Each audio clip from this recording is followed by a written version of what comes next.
Уважаеми госпожи и господа, добре дошли на всички на годишната пресконференция на Асоциацията на организациите на българските работодатели, на която оповестяваме приоритетите си. През изминалата 24-та година ротационен председател на АОБР беше КРИБ. Имаше успешно председателство. Отчетохме в организацията в трудна година. Над 50 позиции общи бяха формирани и излъчени. Срещи с парламентарни групи, политически партии, президентство, Министерски съвет, основно в подкрепа на един по-добър бизнес климат. Редица позиции бяха свързани с енергетиката. Всъщност, практически всяка седмица АОБР обединяваше усилията си по една или друга тема. АОБР е създадена през 1995 година и тая година излиза, че имаме кръглогодишнина, юбилей. Всъщност тя е възникнала главно за да координира на първо време позицията на българските работодатели на международното поле, но в последствие разширява дейността си за консолидиране и балансиране на единно представяне на работодателските организации и в страната. Обединява 4-те представителни национално равнище работодателски организации. Ние се изброяваме по азбучен ред. АИКБ, БСК, БТПП и КРИБ. И нашите членове всъщност предоставят работа на над 82% от наетите в Република България и произвеждат всъщност над 86% от брутната добавена стойност в страната. През 25-та година АИКБ пое ротационното председателство и по тази причина аз откривам пресконференцията и ще ви представя първата от 5-те части национални приоритети. В този раздел ние в последните няколко години включвахме трите членства – Шенген, Еврозона и ОИСР.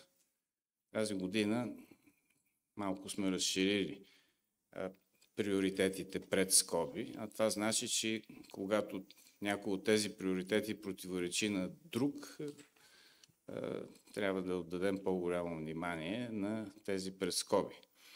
Макроекономическа, финансова и данъчна стабилност доскоро се възприемаше като даденост и не беше в националните ни приоритети, но и финансовата и данъчната стабилност в последните години се разклати. Добре е, че сформираното правителство в парламента в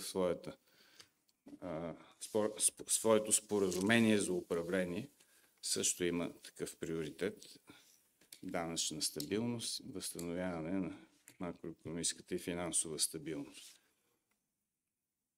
Само ще вметна, че Румъния беше само преди няколко години много близо до нас като съотношение дълг към брутен вътрешен продукт. Сега се отдалечи значително и без да стига до 100 и над 100% на някои страни от Западна Европа, вече има проблеми, вече е с замразени заплати и пенсии за тази година и това са все последствия, за които ние предупреждаваме от известно време и траектория, по която ние се движим и тази година трябва да направим корекции в курса. Втори такъв пак нов приоритет е рекалибриране на зелената сделка за конкурентоспособна индустрия. Всъщност, последните месеци буквално има едно опомняне. Тук, разбира се, и Тръмп ефекта оказва своя роля, но и падането на редица правителства, свиването на групата на зелените в Европейския парламент, всичко това показва отговора на хората, на гражданите на Европа на зеления фундаментализъм, екстремизъм, някои го наричат талибанизъм, но тук бихме обидели талибаните сигурно. Ние го наричаме и зелен рекет. Има едно упомняне и всъщност, за да доведе то до осезаеми резултати, ние сме извели този приоритет пред скоби. Само ще вметна, че има много положителен сигнал, че сред първите закони, които са внесени в парламента, има внесен такъв от 4 парламентарни групи, управляващата коалиция плюс ППДБ в отделни законопроекти за отлагане на така нареченото нефинансово отчитане или отчитане на устойчивостта или ESG стандарти. Това е един огромен административен тормоз за бизнеса. Само за да си представите, над 1100 въпроса, на които трябва да се отговори в приложение към финансовия отчет, така наречено нефинансово отчитане. То 2 работни дни е малко, за да се прочете само. Представете си какво е да се напише.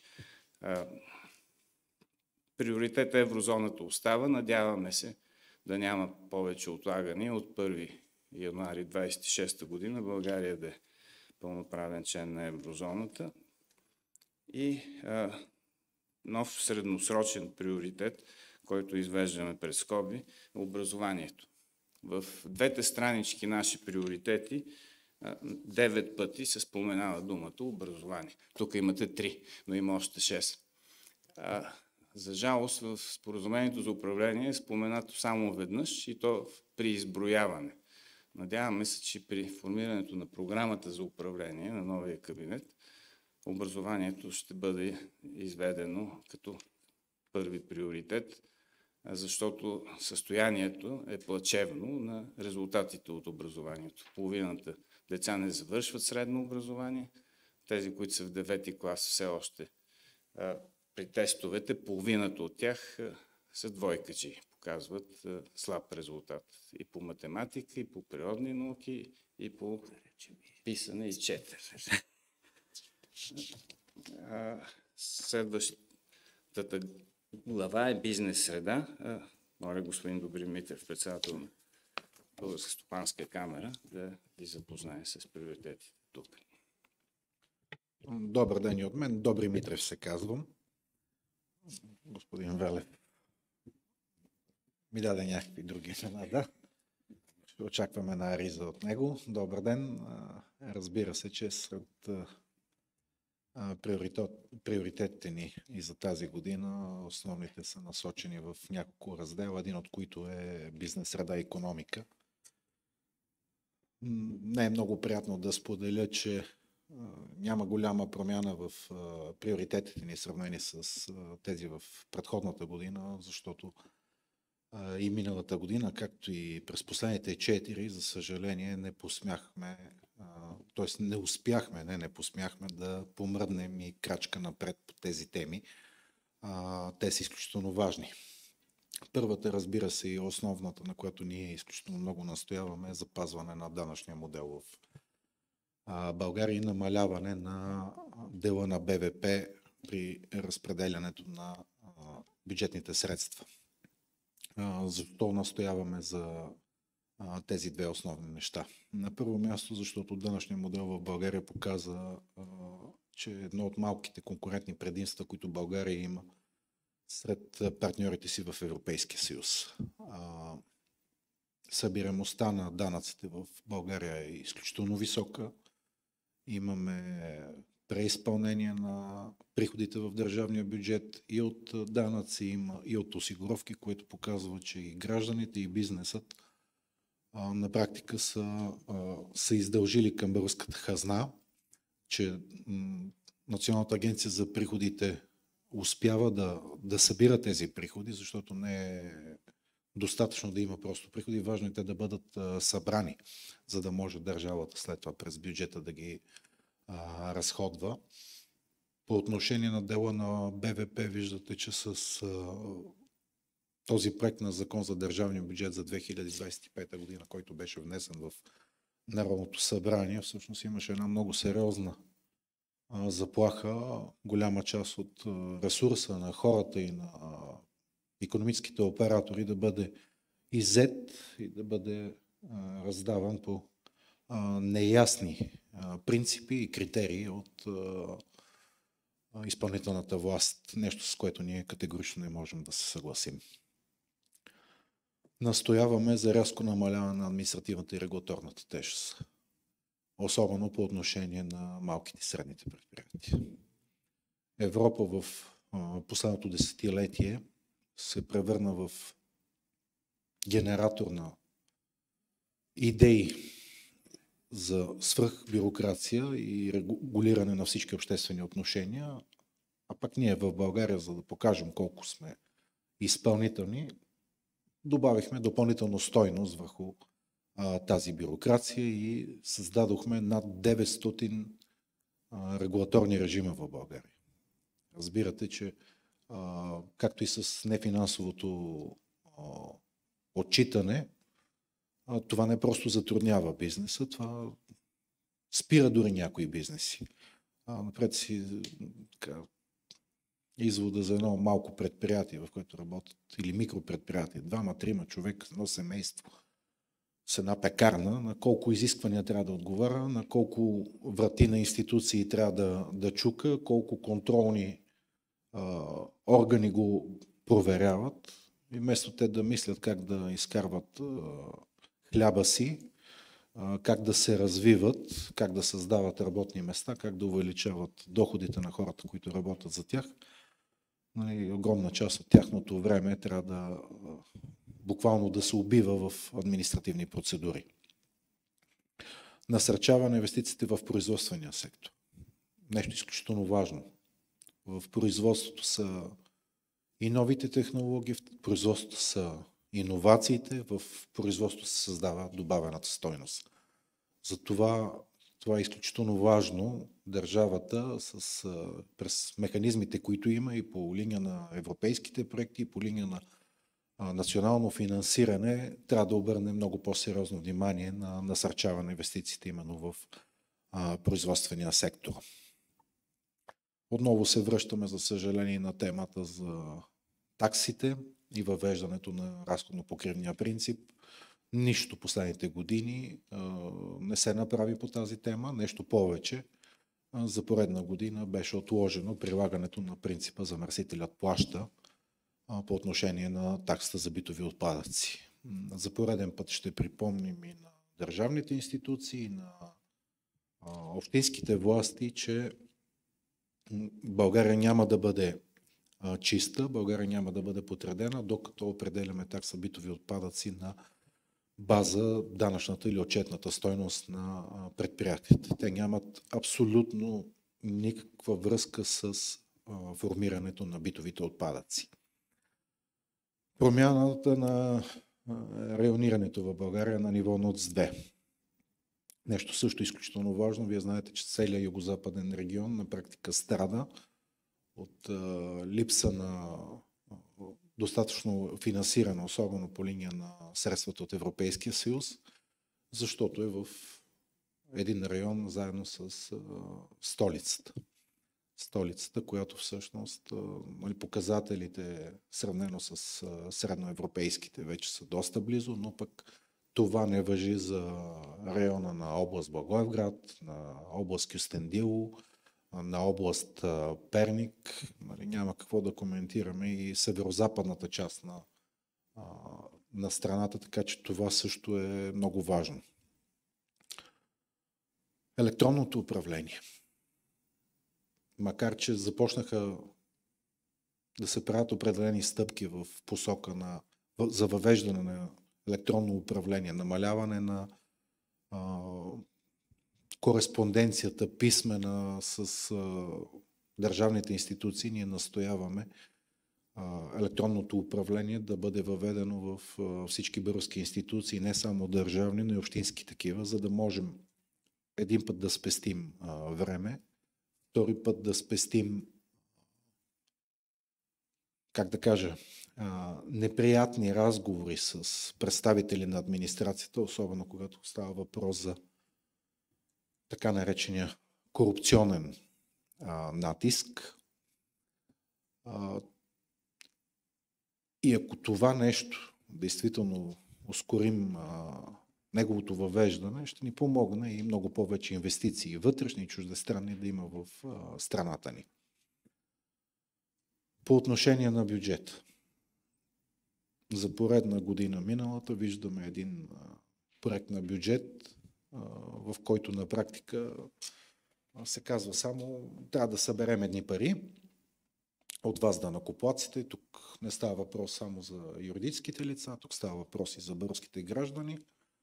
Ние ще решим как да преразпределим този ресурс и обикновено, както винаги, ние ще го дадем на най-нереформираните сектори в България с оправданието, че възнагражденията са ниски, че има инфлация и така нататък. Нали, ще увеличим бюджетите, особено на някои ведомства с колосални суми и проценти. При някои 50, стигат до 75 за определени служби, нали, като увеличение на възнагражденията. Не поставяме никакви цели пред тези ведомства. Какви ще са ефектите от увеличението на тези бюджети? Какви политики те ще проведат? Какво да очакваме след една година, след 2 години, след 3 години от тези сектори? В образованието, знаете, вече няколко години имаме чувствително увеличение на възнаграждението, обаче ние къде се придвижихме в тестовете на ПИЗа? Или кой наш университет влезе в топ 100 на университетите в Европа или в света? Тоест ние даваме много средства на българските данъкоплатци в едни изключително важни сфери. В същия момент обаче ние не изискваме от тях поставянето на цели, индикатори за тяхното изпълнение и в края на краищата подобрение на живота на всеки един български гражданин. Разбира се, че не отстъпваме от желанието си да живеем в конкурентоспособна българска икономика, където предприемаческият дух на гражданите бъде оценяван, а не това, че може да крие данъци, че може да крие осигуровки, че поради нерегламентирани пътища така успяват да се доберат до обществени поръчки, т.е. борбата с сивия сектор, с монополизацията, с картелизацията трябва да продължи то с много сериозни темпове. На едно от заседанията на Комисията по бюджет и финанси в 51-то Народно събрание на изслушването на вице-премиера тогава и министър на финансите госпожа Людмила Петкова беше обявено едно изключително стряскащо число за дела на сивата икономика в България. Министерството на финансите го оценява на 32% или приблизително 65 милиарда български лева. Ето с това нещо контролните институции в държавата трябва да се борят. Все повече изникват и въпросите относно инфраструктурата в България. Много хубаво, че от 1 януари сме пълноценен член на Шенгенското пространство, но ако спестяваме време и разходи от преминаването на граничните пунктове, но увеличим това забавяне, преминавайки през територията на Република България, упражнението вече няма да има смисъла, какъвто ние очаквахме. Тоест, очакваме края на краища да бъде завършена поне още една магистрала, защото България всичките тези години има завършена магистрала Тракия и една пак наречена магистрала малка, наречена Марица. Нямаме Хемус, нямаме Черно море, а инфраструктурата е нещо изключително важно. Не просто като място в територията за придвижване. добрата инфраструктура води до нови инвестиции, до качествени работни места, до високи доходи, до трудова мобилност. Така че ние ще очакваме от новото редовно правителство, искрено му желаем успех да се справи с всички тези предизвикателства, които седат пред българската нация. Благодаря ви. Благодаря, Добри. С следващия приоритет енергетика и зелен преход ще ви запознае господин Константин Стаменов, председател на Комитета по енергетика на КРИБ. Заповядай, Константин. Благодаря ви. Уважаеми колеги, знаете, че преди няколко дни в парламента мина така наречения механизъм на компенсация за високите цени на електроенергията. Беше гласуван като така наречения удължителен закон и имаме ангажимент от всички политически партии този механизъм да продължи до края на календарната 2025 година. От началото на тази година България продължава да е с една от най-високите цени на електроенергията в Европа. До 18 януари това е 132 евро на мегаватт час. За днес цената е 461 лева, като в вечерните часове стига до 1200 лева. При такива цени икономическите оператори и особено енергоинтензивната индустрия не могат да функционират. За щастие, през изминалите години този компенсаторен механизъм спаси голяма част от българските икономически оператори и даде възможност да имаме предвидимост на разходите, възможност за планиране и да имаме стабилна икономика. В рамките на Европейския съюз, за съжаление, все още има различни ценови нива и ние нямаме дори, българските предприятия нямат дори конкурентоспособност прямо подобните предприятия в останалите части на Европа, Западна Европа, в скандинавските страни. Разликата с скандинавските страни е няколко пъти по-ниски цени. В Западна Европа е около 30-40%. И това нещо създава голяма трудност за нас да се възпроизвеждаме. Затова този компенсаторен механизъм ни помага да съществуваме. Искам да обърна внимание също така, че след компенсациите нашата цена е, знаете, 92 евро на мегаватт час. И след компенсациите много голяма част от енергоинтензивните предприятия купуват доста по-скъпа електроенергия спрямо подобните предприятия в Европа. Ние пазаруваме основно от пазара ден напред. Нямаме дългосрочни договори, а тази волатилност на пазарите на електроенергия вероятно ще продължи поне още 4-5 години. Не очаквам да бъде преодоляна скоро, затова този компенсаторен механизъм е изключително важно да функционира. Още нещо искам по тази тема да кажа. През миналата седмица канцлера Олаф Шолц призова Европейската комисия да удължи подобен компенсаторен механизъм, който функционира в Германия до 2030 година.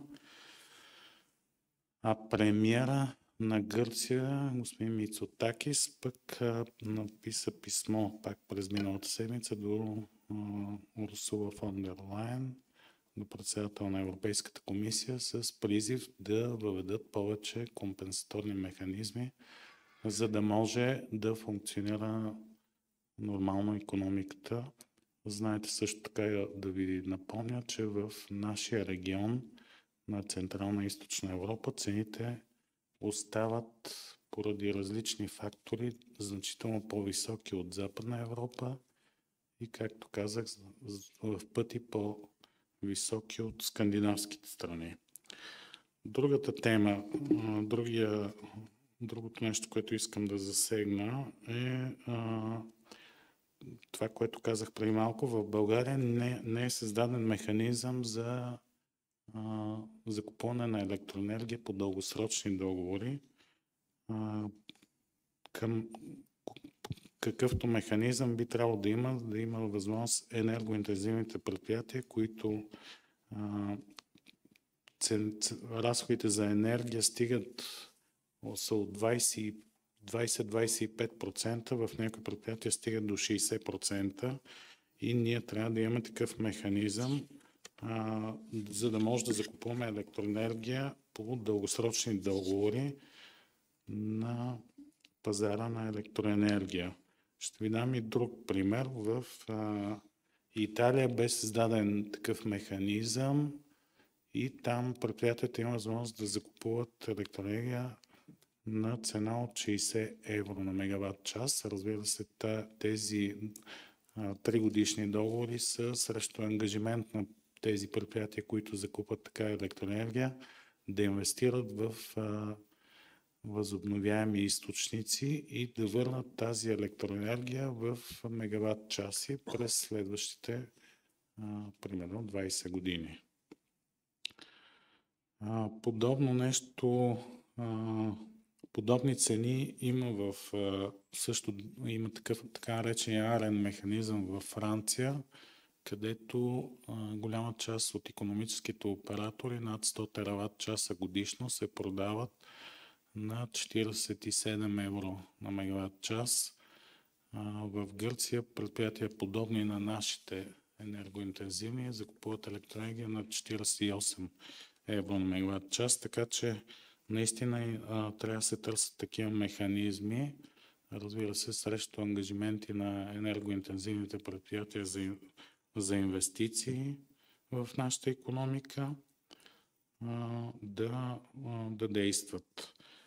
Другото, което искам да обърна внимание, е цената на природния газ. В България в момента цената на природния газ е от порядъка на около 50 евро.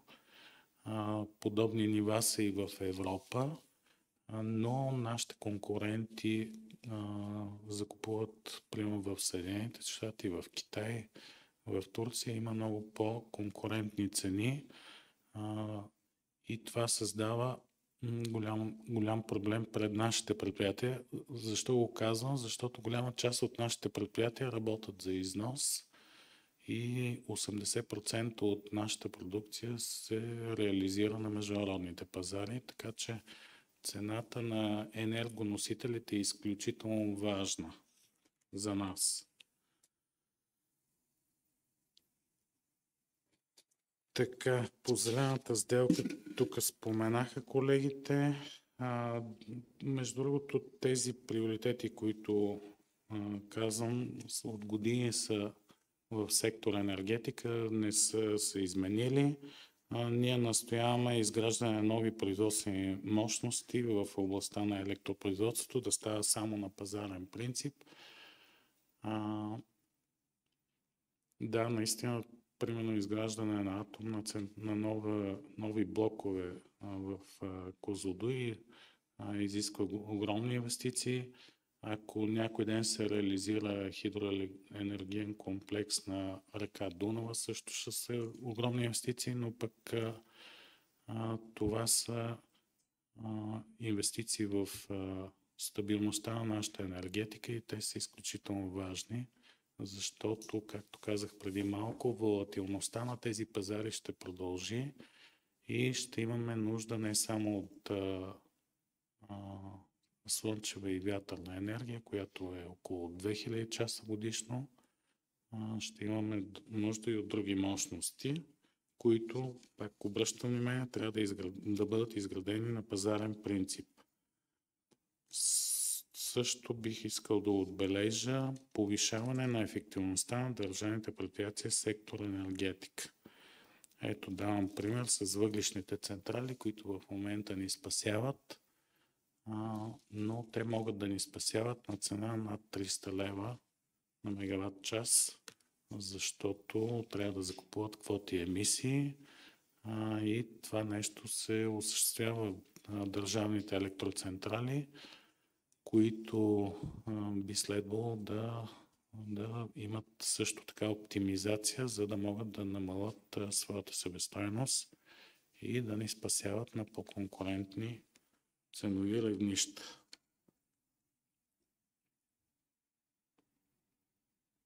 И последната тема е пълната либерализация на пазара на електроенергия и да има това, което години наред не се осъществява, битовите потребители да получават помощи само които имат нужда, защото настоящия модел разходва обществени средства. Това е. Благодаря ви.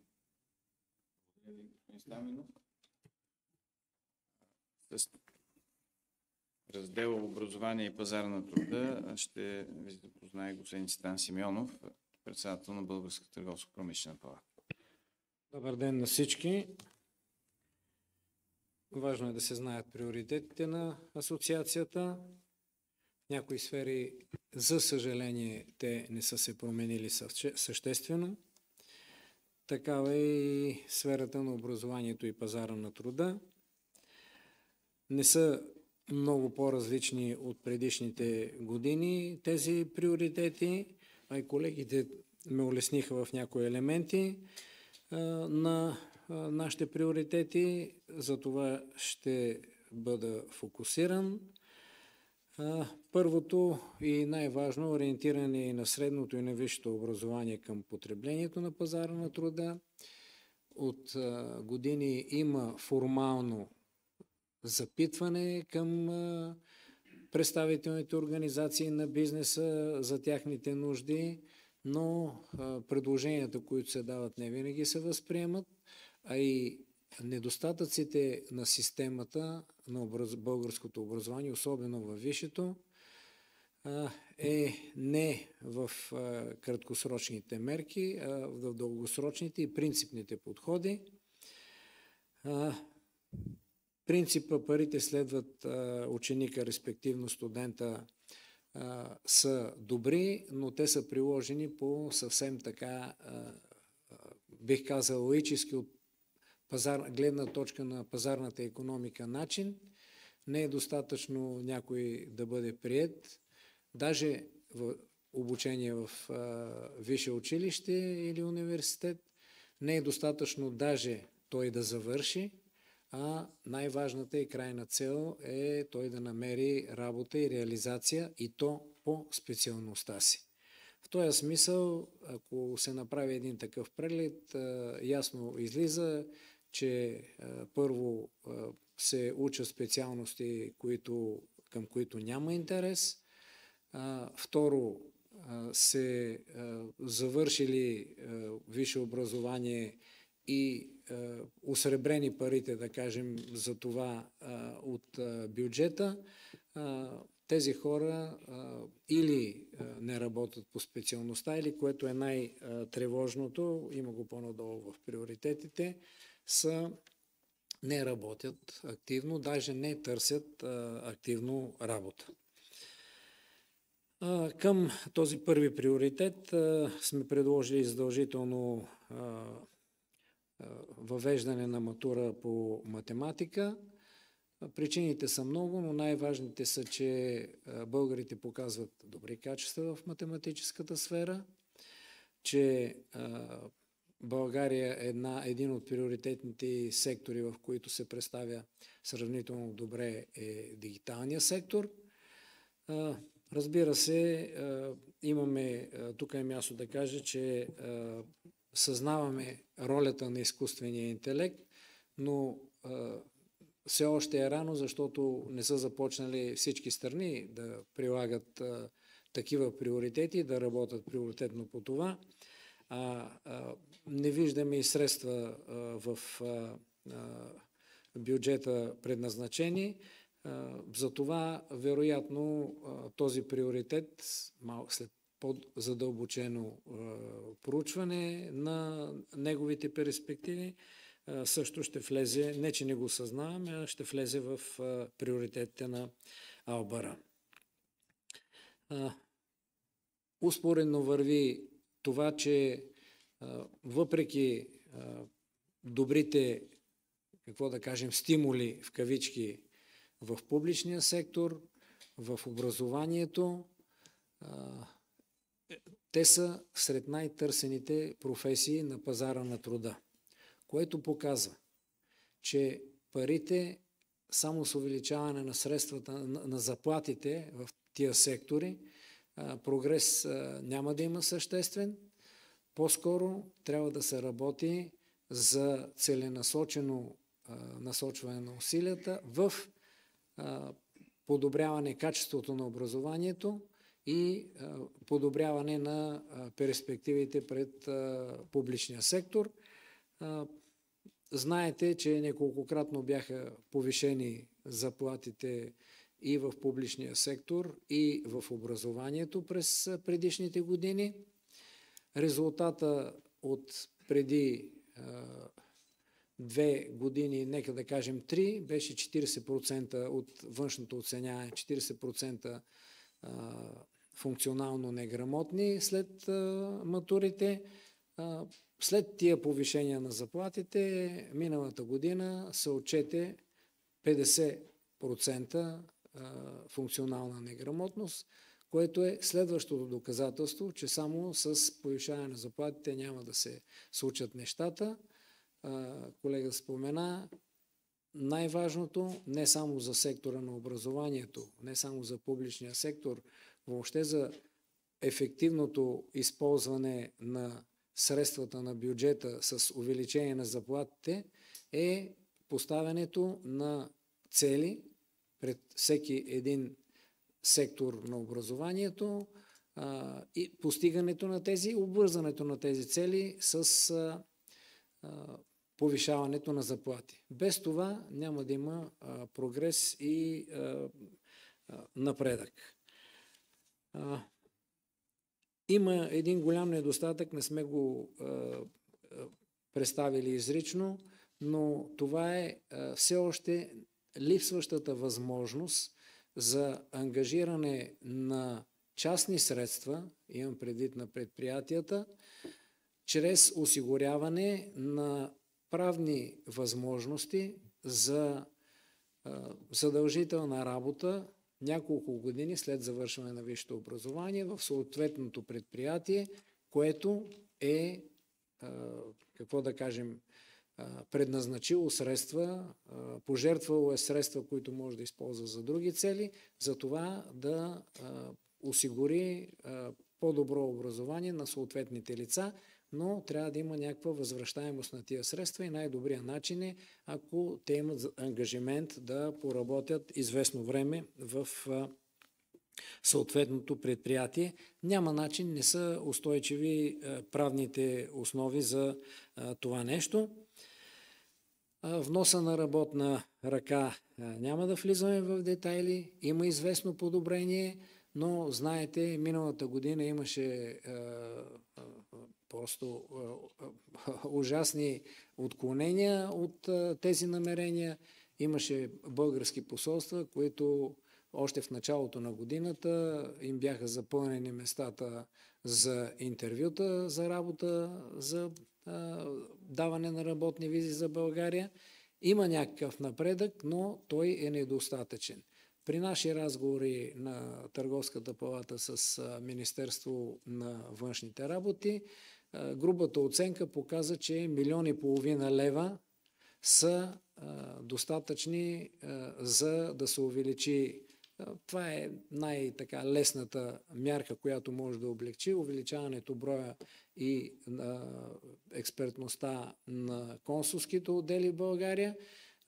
Така както Румъния, която даваме понякога като отрицателен пример, но в случая не, те имат пътуващи консули, да кажем, които след набирането на определен брой кандидати отиват в съответната страна, приключват интервютата и дават зелена улица за вноса на работна ръка.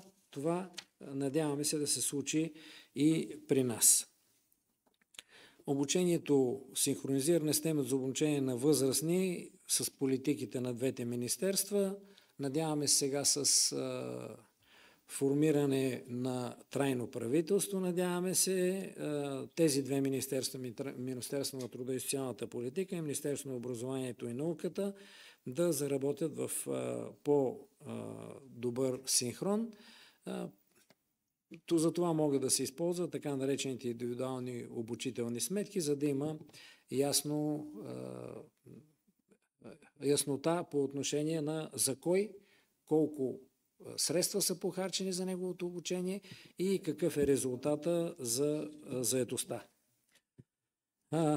Дигиталните умения на цялото население е излишно в тая аудитория да повтарям. По отношение на много са безработните, уж намалява, но още повече са свободните работни места. Още повече са и свободните места в университетите, което пропуснах да кажа. Много университети, много специалности, борба за привличане на студенти и борба за тяхното задържане чрез недобри практики, недостатъчно строги изпити, недостатъчно добри, как да кажа, отсявки на онези, които не усвояват материала. Затова и резултатите са отрицателни. Финансови има една промяна. Вече говорим за финансови санкции и стимули.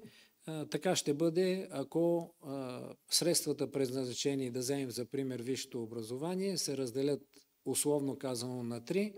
Една част да се усвояват при приемане на студенти, т.е. привличането на студенти, втора част при приключването, което също е важно, но една трета, може би най-голяма част да бъде, ако в рамките на 2 години, в зависимост от както преценят след оценка на ситуацията, може и година и половина да бъде, съответното лице намери работа по специалността. Така ще бъдат отсяти и специалностите, които не се търсят, така ще бъдат отсяти и лицата, които не са усвоили добре материала, който е необходим за започването на работа.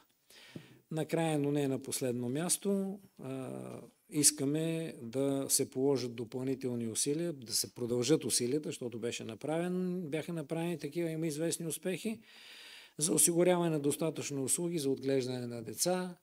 Знаете, това е цяла сага, намирането на място в детска градина, особено в София и в големите градове. Това също ще помогне за включването на някои категории, като младите майки, по-рано да започват работа и през другото време също да не им се прекъсва трудовия стаж. С това ще завърша и ще очакваме въпроси, разбира се. Благодаря, господин Симеонов. И накратко приоритетите в областта на социалната политика. Конкретен приоритет отмяна на член 244 от Кодекса на труда, който регламентира начин на определение на минималната работна заплата. Според нас той противоречи на международното право, отчита само един индикатор, вместо най-малко 4, както повелява директивата. И на всичкото отгоре го отчита грешно, този единствен индикатор, брутна средна работна заплата. Грешката е 26%. Всъщност той взима брутна средна, в която са включени и граждански договори за управление и сравнява и на тая база прави основна, минимална. Между брутната средна и основната средна разликата е 26%. Тоест би трябвало да бъде, само ползвайки този индикатор правилно, с 26% по-ниска определената минимална работна заплата. Ние не това искаме. Искаме да се приложи адекватно международното право. Защото тази система, която действа в момента, води до демотивиране на работниците и специалистите да повишават квалификация. Всъщност 45% получават минимална или близка до нея заплата. И се изравнява ниско квалифицирания със средно квалифицирания труд. Взима се от тези, които работят повече и по-квалифицирано и се дава на тези, които са неквалифицирани и работят по-малко. Резултат на това демотивация, сив сектор, бягство на инвеститори. Оттам забавяне на икономическия растеж и на стандарта на живот в страната. Другия приоритет е свързан с пенсионната система, укрепване на капиталовите стълбове. Конкретна задача тук е въвеждане на мултифондове, една възможност, която би дала по-добри резултати при вторите пенсии, повишаване на адекватността на пенсиите.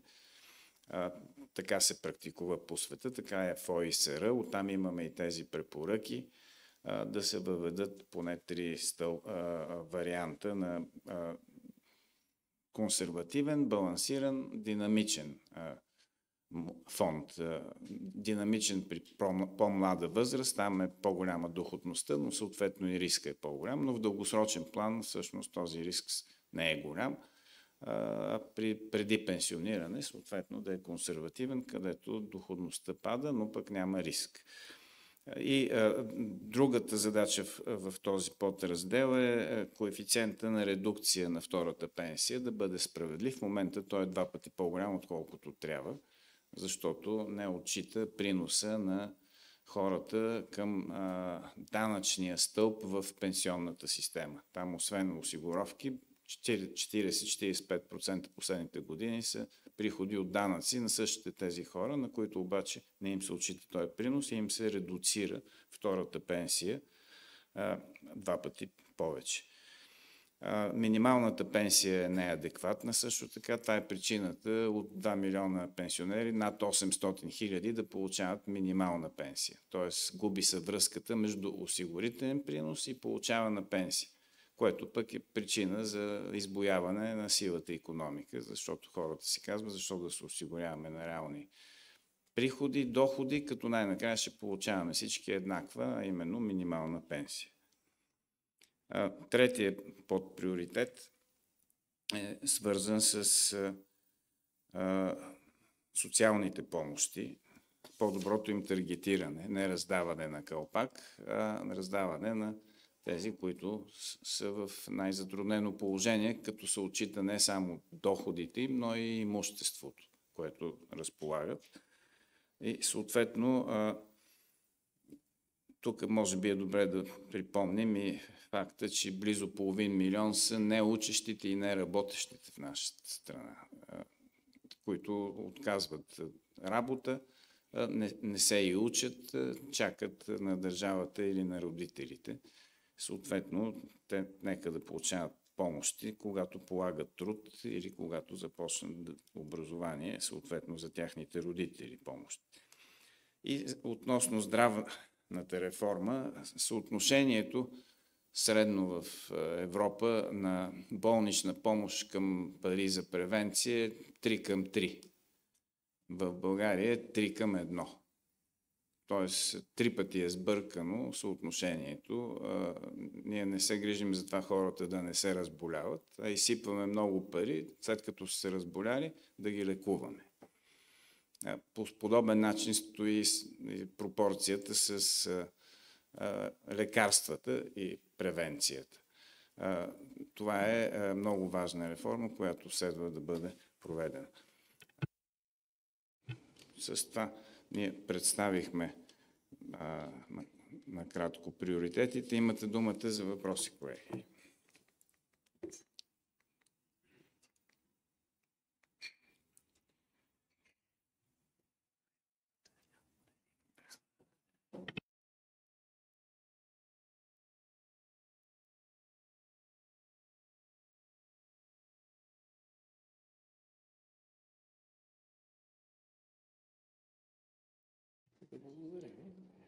Ако има ли въпроси? Няма, значи сме били ясни и изчерпателни. Благодарим ви за интереса и до нови срещи.